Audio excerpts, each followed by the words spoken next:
আল্লাহু আকবার।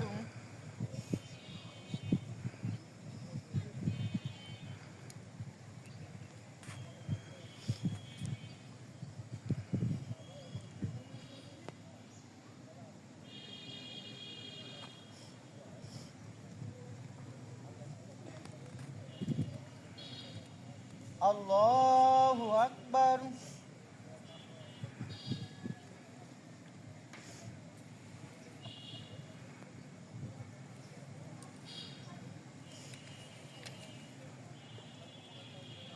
আল্লাহু আকবার।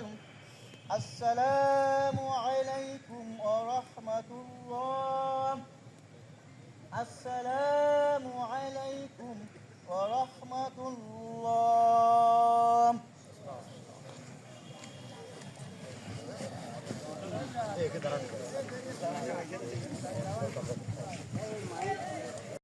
أدنا وإيماننا وأنفسنا وأمن أهلنا وأولادنا وقبلك الجنة مع الإيمان.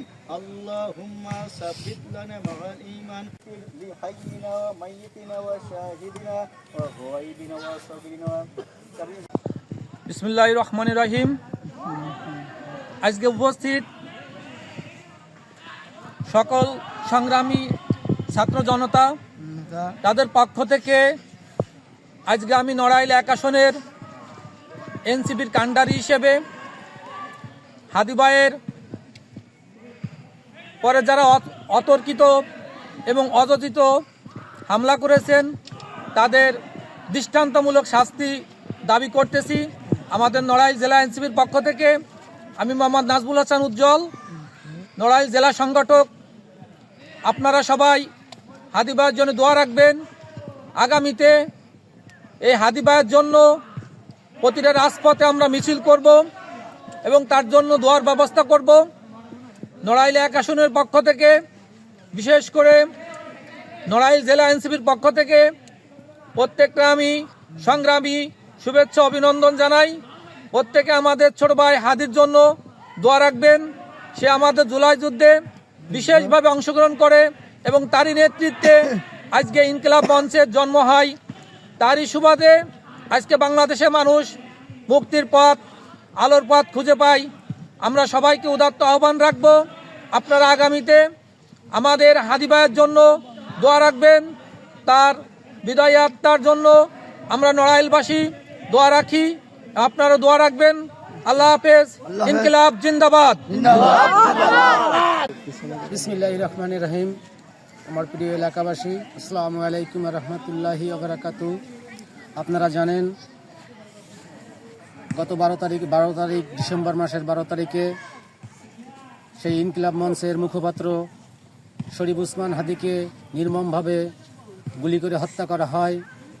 তার প্রথম চিকিৎসা ঢাকা মেডিকেল কলেজ হাসপাতালে চিকিৎসাধীন অবস্থায় সিঙ্গাপুর নিয়ে যায়। সিঙ্গাপুর নিয়ে যাওয়ার পরে সেখান থেকে সে শেষ নিঃশ্বাস ত্যাগ করেন।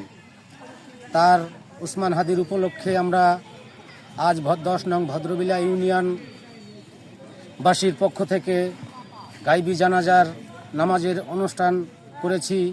তার গাইবি জানাজার নামাজের শেষে আমরা বিক্ষোভ মিছিল ও তার রুহের মাগফিরাত কামনার জন্য দোয়া করেছি।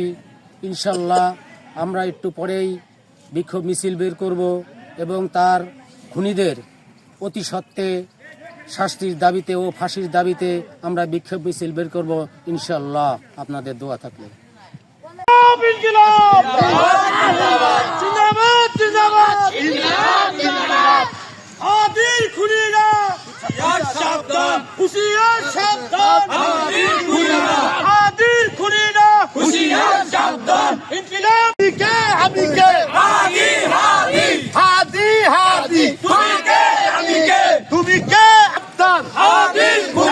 তুমি কে, আমি কে? হাদীর খুনিদের হুঁশিয়ার সাবধান, হাদীদের খুনিদের হুঁশিয়ার সাবধান।